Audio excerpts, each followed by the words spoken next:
पण तेव्हा म्हणजे जेव्हा तुम्ही खरं तर नाचूच शकत नव्हतात तेव्हा तुम्ही याचा विचार केला, त्या स्मितालयाचा विचार केला. आज स्मितालया थ्रू काय काय प्रयोग तुम्ही करता आहात? नृत्य ज्याच्याशी तुम्ही इतकं पॅशनेटली अटॅच आहात असं म्हणायला हरकत नाही, ते कसं पसरवतायत? वेगवेगळे प्रयोग करून, कारण आमचं जे पारंपरिक नृत्य आहे ते सर्वांना समजेलच असं नाही, ते तर चालूच असतं. म्हणजे पारंपरिक नृत्य शैली ही लोकांना समजावी हे चालूच असतं, तेच शिकवलं जातं.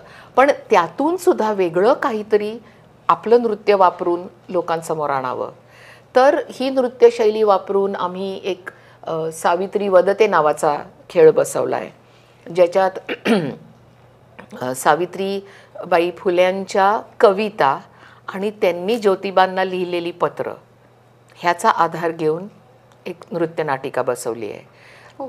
त्याच्यानंतर मेधा पाटकरचा त्या काळात लढा आदिवासींसाठी तो दाखवण्यासाठी नर्मदा नावाची एक नृत्यनाटिका बसवली आहे.